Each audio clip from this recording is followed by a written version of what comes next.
Jadi ingat, jika suatu partikel dilewatkan kepada satu medan magnet, maka arahnya akan berubah.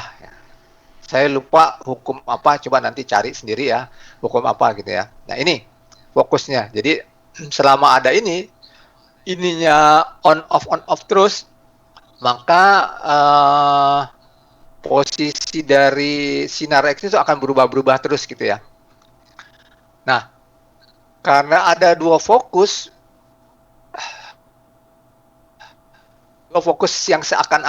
yang berbeda gitu ya, otomatis data yang dihasilkan tidak 512 lagi, tapi 512 kali 2. Jadi ini 512, ini 512, menghasilkan 1024 data yang akan kita proses untuk menghasilkan satu potongan gambar gitu ya. Ya.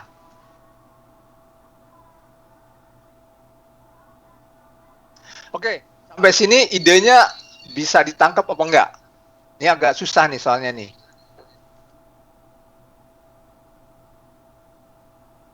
Halo? Malam minggu masih lama ya.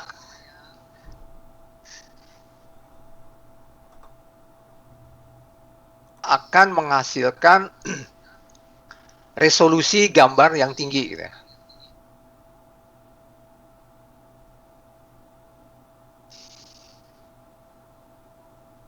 Ya, resolusi gambar yang tinggi. Nah, sekarang kita akan bicara shiftingnya dalam sumbu Yankee. Nah, fungsinya apa? Dalam sumbu Yankee ini, fungsinya tadi kita akan bicara mengenai berapa banyak potongan yang akan dihasilkan dalam satu putaran gitu ya. Dalam satu putaran kita akan menghasilkan berapa banyak gitu ya. Ini masih ingat ya, gambar ini, elektron beam ini dari cube-nya straton gitu ya. Elektron beamnya seperti ini ya.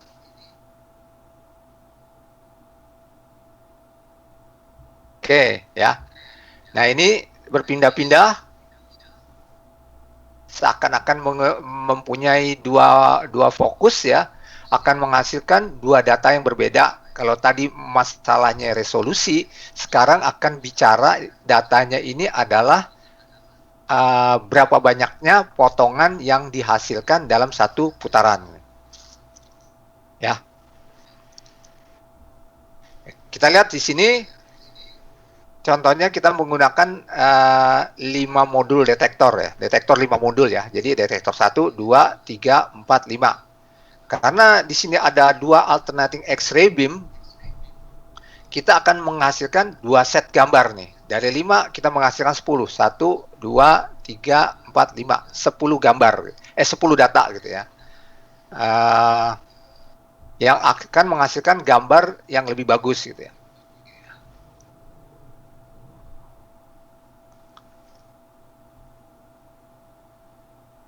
Ya. Metode hardware-nya sama gitu ya, menggunakan rangkaian ya, deflection coil. Nah, deflection coilnya kalau tadi diletakkan di depan anodanya, tapi ini tidak di leher ya, di leher dari X-ray tube, di mana ini sebagai jalurnya untuk perjalanan dari elektron. Ini elektron lewat dari sini, kemudian dia seakan-akan dimasukkan dalam medan magnet sehingga akan berubah arahnya gitu ya. Jadi medan magnet ini P deflection namanya ya. Ini on off gitu ya. On off, kalau on arahnya kemana, kalau off arahnya kemana. Akan seperti yang tadi yang kita lihat ini. Jadi deflectionnya ya, alternating ya namanya. Alternating itu kan berpindah-pindah gitu ya. Dua alternating gitu. Ya. Ini ya. Ini yang kita bicarakan sebagai jet sub. Jadi dia akan bicara dari sumbu Yankee gitu ya. Y gitu. Ya.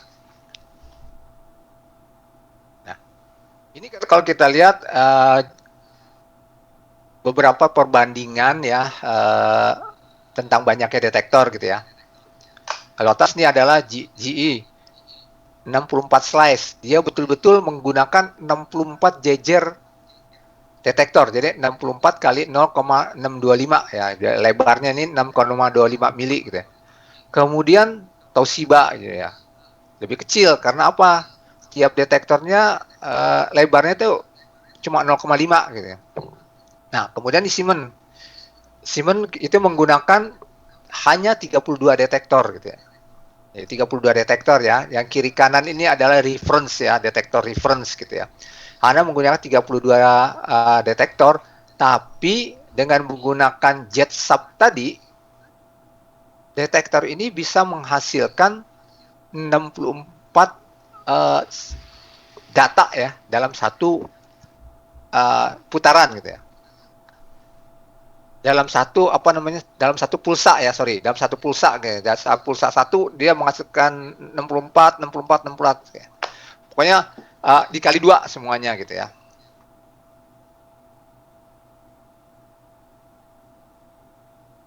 Dalam penggunaannya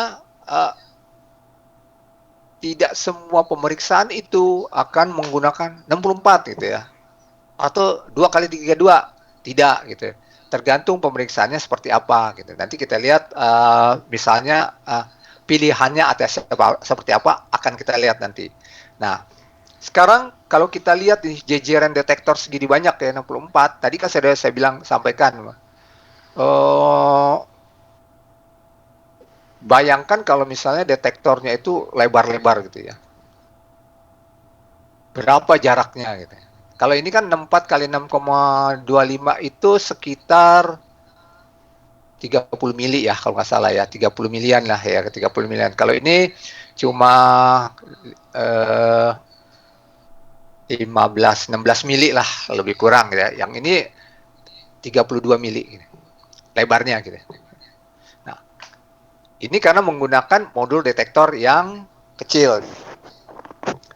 Saya punya detektor nih. Saya lihat punya modulnya nih, sebentar. Saya kasih lihat ya. Saya lift dulu.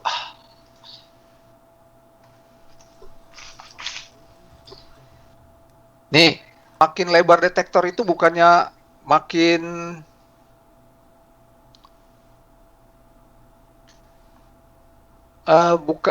makin lebar detektornya itu bukannya makin apa ya namanya, bukan makin bagus gitu. Itu ada namanya nanti error ya, artefak yang akan dihasilkan. Seperti apa? Kita lihat di sini. Ini kita menggunakan 4 buah detektor ya. DS-nya ini DS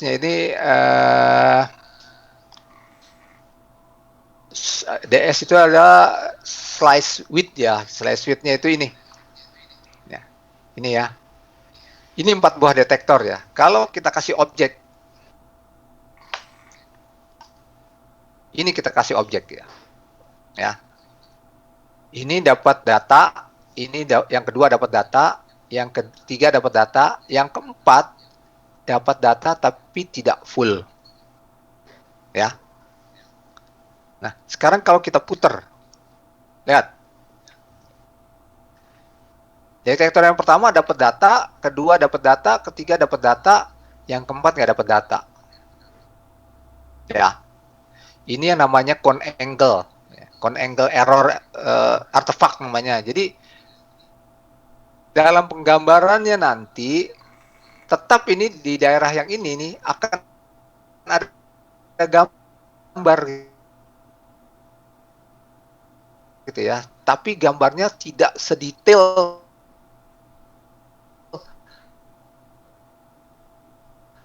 dari detektor 1, 2, 3 gitu. Karena yang 1, 2, 3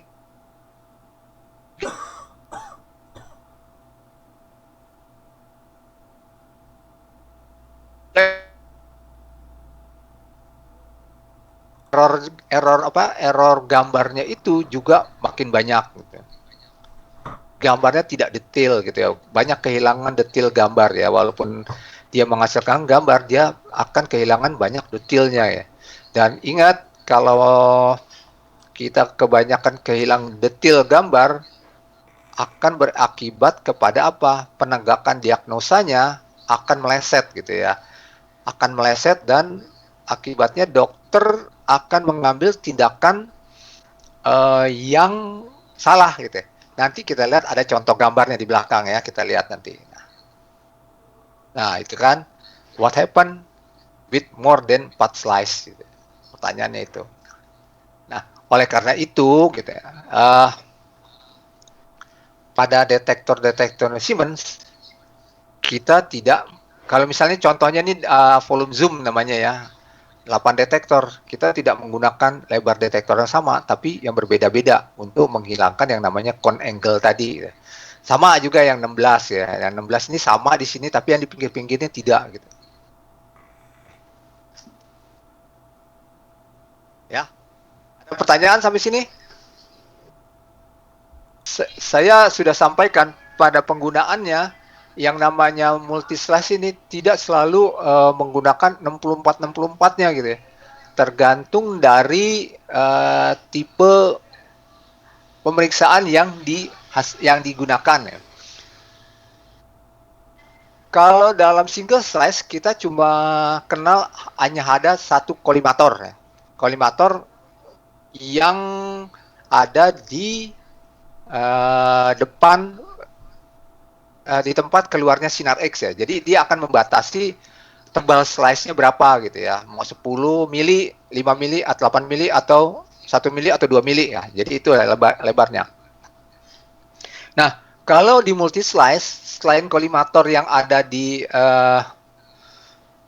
X-ray tube, kita mengenal juga yang namanya kolimator detektor ya. Jadi namanya detektor kolimator ya.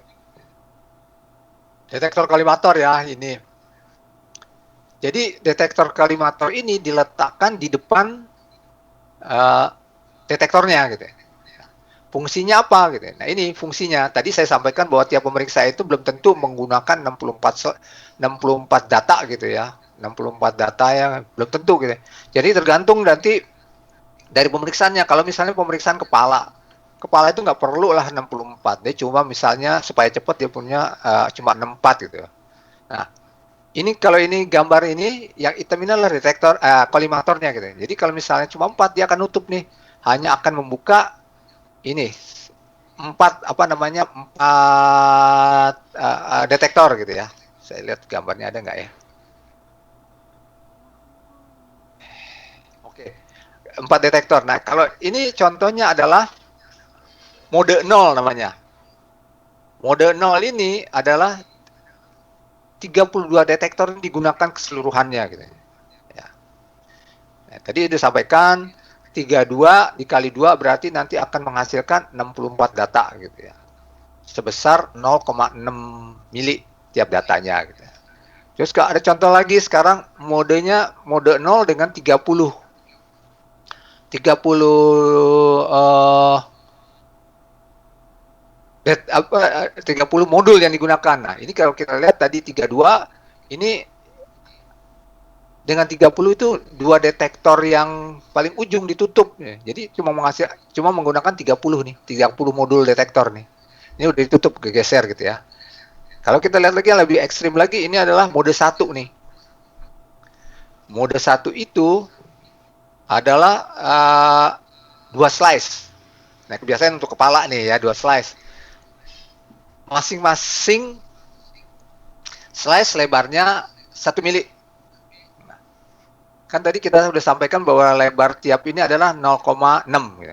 Kalau 1 berarti masih kurang 0,4. Nah, kolimator ini akan menutup nih 0,2 lagi di sini. Jadi jumlahnya 0,6 ditambah 0,4 adalah 1 mili. Yang kanannya juga 0,6 ditambah 0,4 1 mili. Akan menghasilkan 2 data ya. 2 data selebar 1 mili gitu. Nah, ini tergantung dari pemeriksaannya gitu. Nah, itu. Kemudian juga mungkin ada nanti pemeriksaan 8 slice gitu ya. Nah, itu kolimatornya ini akan membuka gitu ya. Dan seterusnya. Nah, ini siapa yang ngatur? Ini yang mengatur adalah aplikasi yang digunakan dan permintaan dokter gitu ya. Dokternya maunya jenis pemeriksaan seperti apa, dia yang akan menentukan nanti berapa banyaknya detektor yang dibuka gitu. Nah ini contohnya ya. Jadi kalau lihat ini sesudah dibuka nih. Kalau ingat tadi detektor yang saya pegang ada kotak putih. Nah kotak putihnya itu ada di sini. Ada di sini gitu ya. Ada siapa ini yang mau masuk lagi nih? Sebentar. Gitu ya.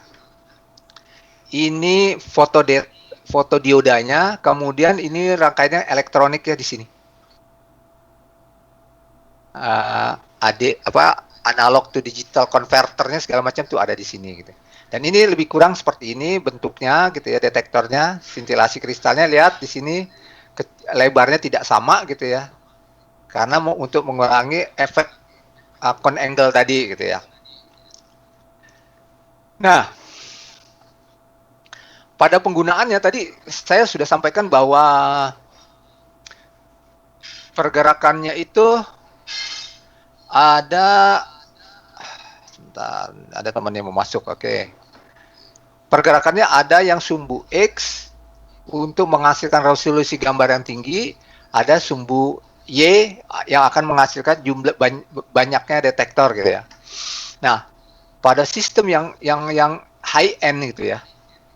High end itu pergerakan itu bisa dikombinasi.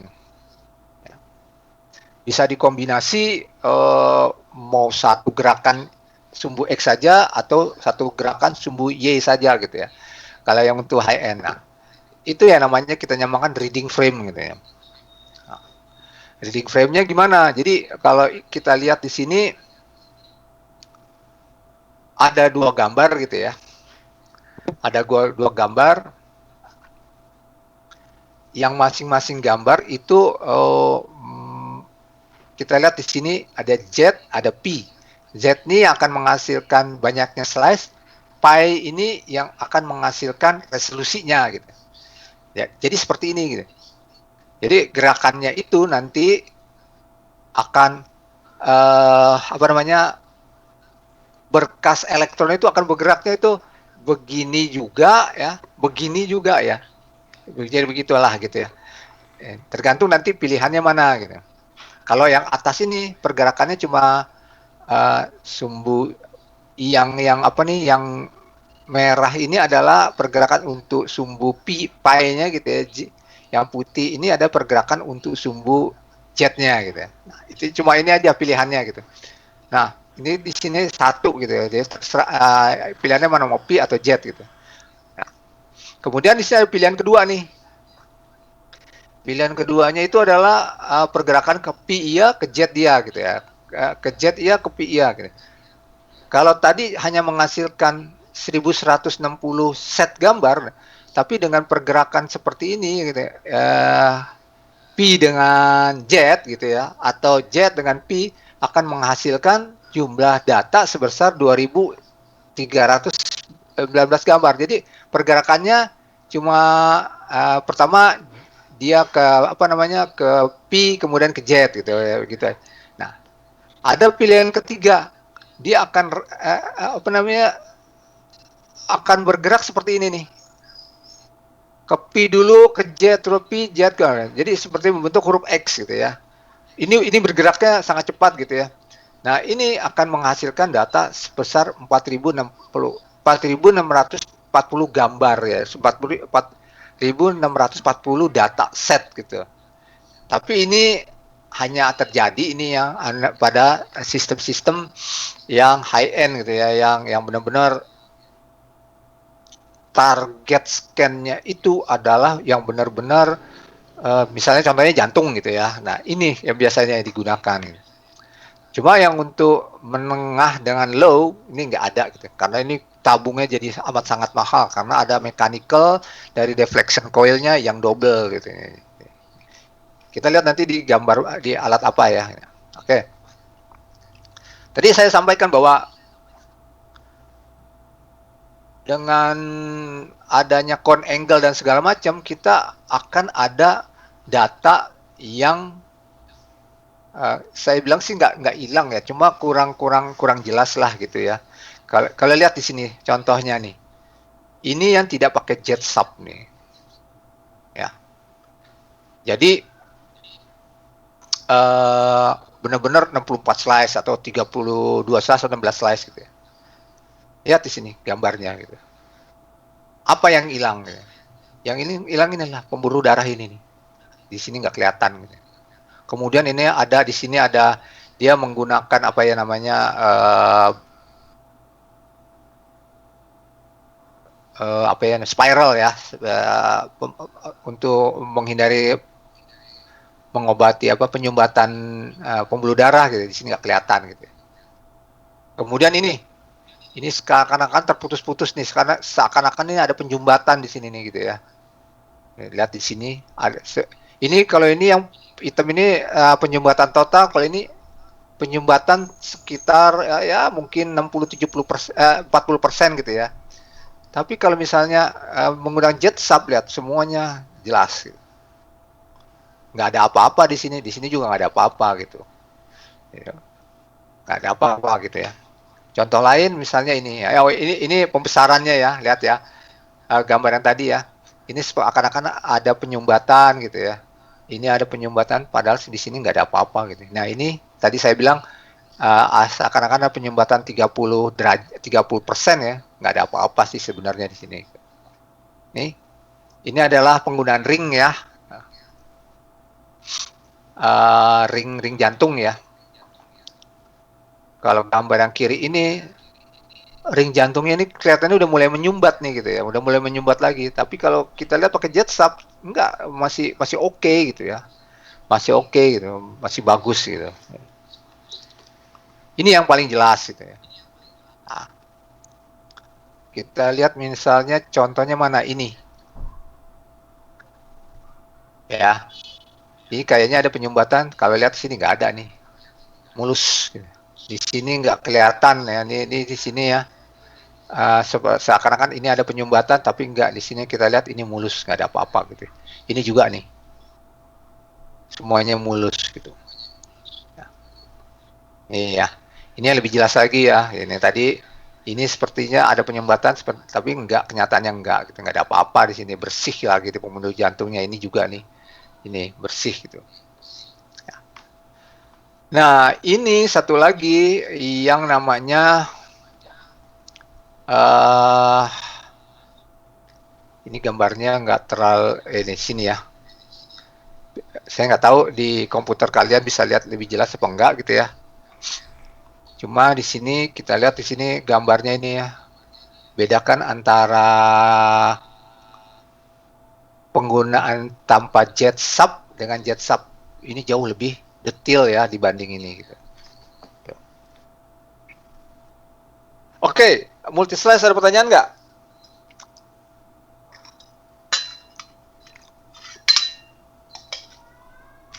Saran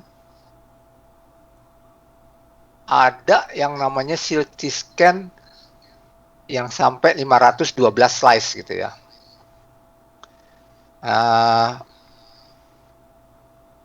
Tapi sebenarnya dia tidak menggunakan 512 slice. Jadi ini akal-akalannya marketing ya, teknik marketing. Dia yang namanya 500 slice itu adalah istilahnya post processingnya gitu. Jadi dia bisa menghasilkan sekali post processing itu 512 slice gitu. Nah, untuk slice hardware sendiri mungkin dia pakai 64 ya, 64 atau 128 slice gitu ya. Untuk di Siemens kita sekarang ini paling tinggi adalah 128 slice ya. Tapi dengan menggunakan jet sub 128 itu akan menghasilkan 256 data slice ya. Nah, itu yang tadi menggunakan reading frame tadi ya, 256 data slice ya. Nah, dari 256 slice ini 128 slice ini kemudian di jet sub-nya di 256, berapa post processing-nya gitu. Post processing-nya bisa sampai 900 sampai 1000 data processing gitu ya. Jadi memang jauh lebih tinggi gitu. Jadi kalau nanti kerja di lapangan jadi orang pengadaan, kalau ada yang nawarin 512 slice, tolong tanya itu hardware atau post processing slice gitu. Processing slice namanya ya. Nah, kalau misalnya marketingnya jujur, dia akan yaitu post processing slice namanya gitu, bukan 512 gitu ya. Kebayangkan aja kalau misalnya dia menggunakan 512 detektor dengan anggaplah lebarnya 0,5. Berarti kan 256 mili. 256 mili itu 25 cm. Bayangkan detektornya 25 cm lebarnya gitu. Itu yang namanya con artifact yang tadi berapa banyak gitu. Itu ya. Jadi nanti kalau misalnya memang kerja di rumah sakit terus ada penawaran tentang jumlah slice, tanya yang benar. Gitu. Jangan, oh ya 520, misalnya ada penawaran 128, 256, 512, wah pakai aja nih yang 512 slice nih, pasti datanya lebih, gambarnya resolusinya lebih tinggi. Nggak gitu cara berpikirnya ya. Tanya lagi, 512 itu hardware atau post processing gitu. Kalau misalnya yang jawabnya yang datang itu sales, dia kan oh iya 500 potongan gitu, 512 potongan gitu. Tapi kalau yang datangnya itu punya basicnya teknik, dia nggak akan jawab itu, dia akan jawab itu post processing gitu. Ya, itu ya. Baik, sekarang tadi kita sudah selama ini kita bicara masalah CT scan yang namanya single source ya. Single source itu apa? Artinya apa? Satu sumber gitu. Satu sumber apa? Satu sumber X-ray gitu ya. Ya. Nah, kita sekarang bicara namanya dual source CT gitu. Dual source CT artinya apa? Namanya dual. Dual artinya apa? Dua kan gitu. Ya. Nah, artinya dua gitu ya. Idenya simple gitu ya. Kita menggunakan dua X-ray tube, dua detektor, dua generator, generator X-ray ya. Kemudian apalagi? Pokoknya semua serba dua. Ya, serba dua semuanya gitu. Serba dua. Karena dia dua. Tapi dalam penggunaannya dia bersinkronisasi gitu. Karena masing-masing apa nih pasangan detektor dengan X-ray tube ini akan bertanggung jawab untuk melakukan exposure scan pada daerah yang berbeda gitu. Bukan berarti nanti diputar ini detektor satu scanning ini, kemudian diputar nanti detektor 2 akan scanning ini juga, enggak gitu ya. Akan berbedanya. Kalau kita lihat gambarnya ya lebih kurang seperti ini. Detektor satu bertanggung jawab untuk melakukan scanning untuk daerah yang sini gitu. Ini ya. Kemudian detektor 2 akan bertanggung jawab untuk melakukan scanning untuk daerah yang ini. Nah, otomatis kalau tadi multi slice dia akan menghasilkan beberapa potongan yang berbeda dalam satu scan ya, dengan putaran yang sama ya. Otomatis kan kecepatannya lebih tinggi gitu ya. Kecepatan scan-nya jauh lebih cepat gitu ya. Nah, kalau ini selain dia akan melakukan scanning dalam daerah yang berbeda gitu, ditambah lebar satu scan-nya itu jauh lebih banyak gitu ya, lebih lebar gitu ya. Kalau misalnya single slice untuk satu putaran ini dia harus benar-benar 360 ya. Dengan dual source ini nggak perlu 360 gitu.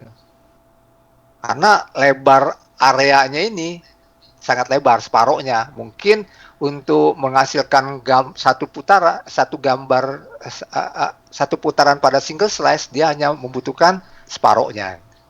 Ya. Separohnya sudah mencakup satu putaran. Gitu ya. Ya. Sekarang hardware-nya tidak sesimpel itu gitu ya. Bukan cuma sekedar meletakkan dua detektor, dua chip di dalam satu gantry, udah alatnya jalan, nggak bisa begitu. Jadi kalau kita lihat nih sekarang dual source-nya, asumsinya dua detektor dengan ukuran yang sama gitu. Nah, kan ya, tadi saya bilang nih berarti dia satu putaran gitu ya, satu putaran gitu. 360 pada single slice, single source, sorry. Dalam single source dia hanya membutuhkan separuhnya, lihat ya, separuhnya ya, separuh tubuh tuh dalam satu tubuh itu dia cuma membutuhkan setengah putaran dari single source gitu ya. Kita lihat. Ya ini, kalau detektornya berbeda, sama gitu ya ukurannya. Tapi nih ada masalah nih. Kalau ukurannya sama di sini, secara hardware dia akan berbenturan ya, nih, crash ya, overlap detektor gitu. Nah ini kan nggak mungkin gitu. Kalau ini digeser ke sini sedikit, kehilangan data. Nih, ini masalahnya gitu. Kalau ukurannya sama, ya. Jadi kita nggak mau nih ada crash di sini. Kita mau menggunakan lebar detektor yang sama, tapi tidak boleh ada crash di sini. Solusinya apa gitu? Solusi yang pertama adalah jarak antara tabung dengan detektor itu kita perlebar gitu ya. Ini juga diperlebar ke sini. Otomatis ini crash di sini nih akan tidak terjadi gitu ya. Ya, tidak terjadi gitu ya. Itu solusi yang pertama gitu. Jadi jarak antara tabung dengan detektor kita perlebar gitu ya. Solusi yang kedua adalah ini. Satu detektor yang lebar, kemudian ada satu detektor yang lebih kecil gitu ya. Ya. Tanpa kehilangan data di sini. Karena ini ada crash-nya di sini nanti nih. Crash-nya cuma crash data aja, crash Sinar X, tidak crash hardware gitu ya. Nah, sekarang ada masalah lain nih. Pada solusi yang pertama, kita akan memperbesar jarak antara fokus Sinar X dengan detektor. Gitu. Kita geser ini ke sini, ini kita geser ke sini, gitu. Ya. Nah, dalam elektronika, elektrik, gitu ya, kita punya yang namanya rumus distance square rule, gitu. Artinya apa?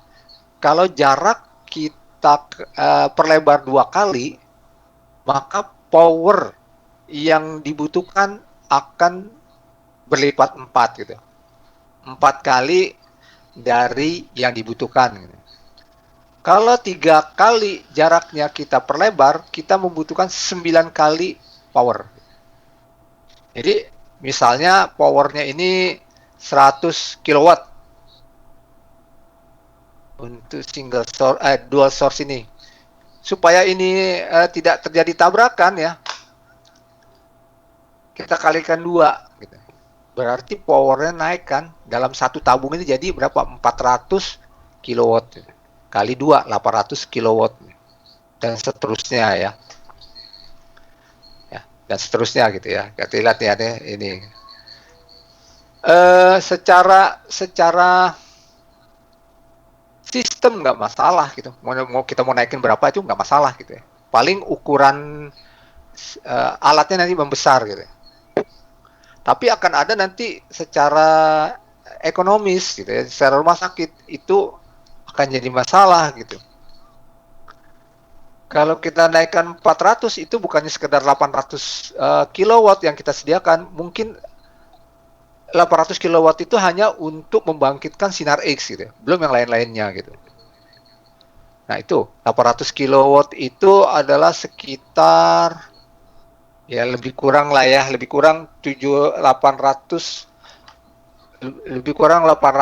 kilovolt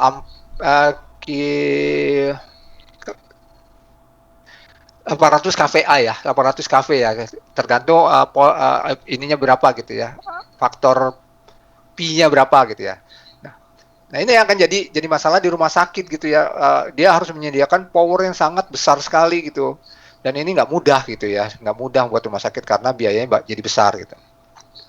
Ya, jadi distance rule square itu adalah power sama dengan R jarak pangkat 2 gitu. Ingat nih ya, uh, R pangkat 2 untuk powernya gitu. Nah, sekarang untuk solusi yang kedua gitu ya. Untuk solusi yang kedua, salah satu detektornya kita perkecil ya. Kalau yang detektor A ini 50 cm lebar ininya ya, point of view-nya gitu ya. Detektor yang kedua cuma 27 cm gitu. Kita nggak kehilangan data gitu. Kalau ini tabung X-ray-nya di detektor, di sini dapat ya. Ini kalau kita bikin segitiga ini dapat nih. Ya. Kemudian ini yang B ini juga dapat. Jadi kalau di sini ditaruh pasien tidak akan terjadi kehilangan data. Jadi kalau satu putarannya single source itu 360 derajat, ini cuma 140 derajat. Sebentar, ini ada lagi yang masuk nih. Intan nih keluar, putus kali ya. Oke, ya. Nah, sekarang kita lihat. Ini satu putaran untuk single source. Dia ngambil jantung ya, ini jantung ya. Satu putarannya dia temporal resolusinya ya, untuk menghasilkan satu gambar dalam satu putaran itu dia membutuhkan rotation per 2 gitu. Untuk menghasilkan gambar yang bagus karena dia ini mengambil gambar jantung pada daerah flatnya jantung ya, di 165 milisecond gitu ya. Ini kita contohin lagi ya, multi segmen namanya ya, jadi 165 kali 2 gitu. Ini segmen pertama ya, ini jantung yang flat pertama ya, kemudian dia putar lagi untuk mencari flat yang kedua gitu. Kita lihat.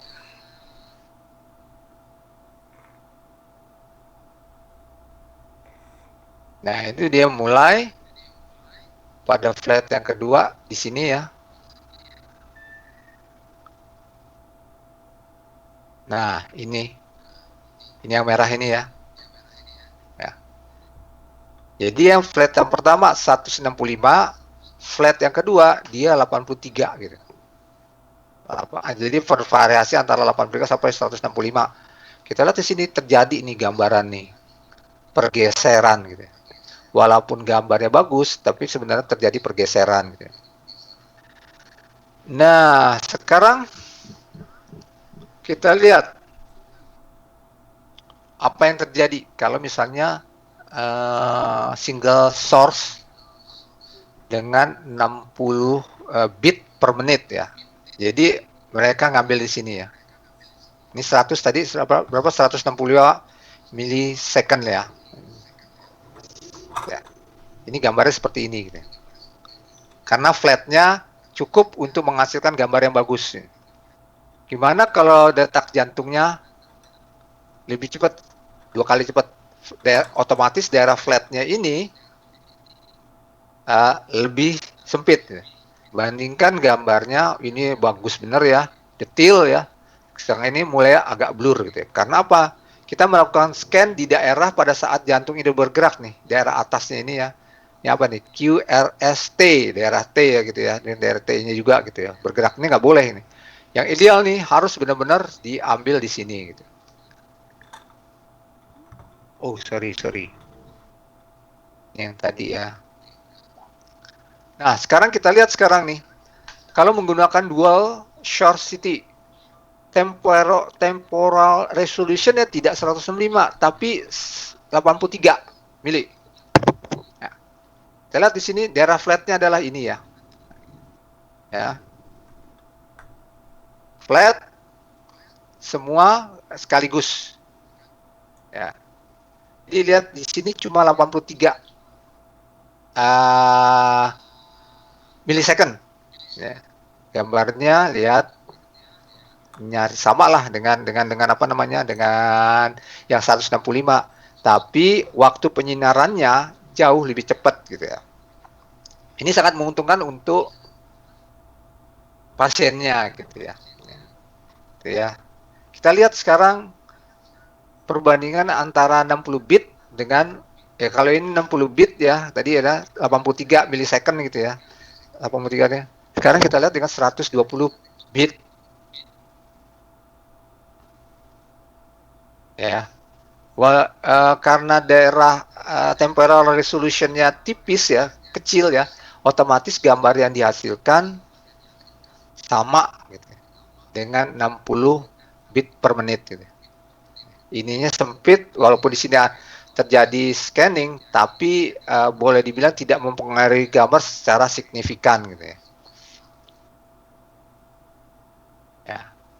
Ini contohnya ya, jadi antara single source dengan dual source, lihat ini gambarnya perbandingannya, karena di sini ada T-nya kena gitu ya, sedang ini tidaknya. T-nya udah di daerah yang kecil gitu ya. Ya, ini contohnya misalnya slow acquisition-nya gitu ya. Ini baru sekali, ini ya, dan ini gambarnya, lihat gambarnya lebih tetap sama gitu, lebih bagus gitu.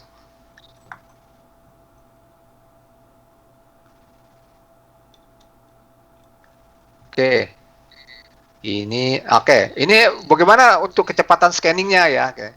Ini single source, ini dual source. Jadi ini satu X-ray tube, satu kali power, ini 2 kali 80 kilowatt gitu. Kita lihat berapa kali. Ya. Yang kiri baru sepertiga, yang kanan sudah dari ujung rambut sampai ujung kaki gitu. Ini yang kedua, ini yang ketiga. Nah, jadi kecepatannya lebih kurang 3 kali lebih cepat dibanding dengan single source gitu ya. Ya, oke. Kemudian inilah contoh-contoh gambar ya. Kalau dengan menggunakan dual source, kita nggak peduli nih dengan bit per menitnya berapa gitu. Ya. Jadi dual source itu selain uh, kecepatan dari expose sinar X-nya yang akan membaca dari ECG-nya, dia juga kecepatan mejanya tidak selalu sama gitu. Kalau single source itu kecepatan mejanya selalu misalnya kecepatan mejanya misalnya 10 mili 10 mili gitu ya. Nah, misalnya kecepatannya 10 mili per second misalnya gitu ya, 10 milimeter per second. Di dual source ini kecepatan mejanya akan tergantung nanti dari kecepatan jantungnya. Jadi mejanya itu nanti akan diatur tergantung dari berapa lebarnya flat ECG-nya gitu. Jadi kalau misalnya ECG-nya 60 bit per menit, nah mejanya akan bergerak juga sesuai dengan gerakan jantung 60 bit per menit. Misalnya 122 bit per menit, mejanya juga akan bergerak sebesar 122 bit per menit. Ya. Intinya nggak peduli bit per menit itu berapa, dia akan menghasilkan gambar yang cukup bagus. Gitu. Lihat di sini, ini banyak hilangnya, ini full. Ya. Ini contohnya lagi ya. Ini single source banyak hilangnya, ini full gambarnya gitu. Ini gerakannya 86 bit per menit sampai 122. Ini bayi.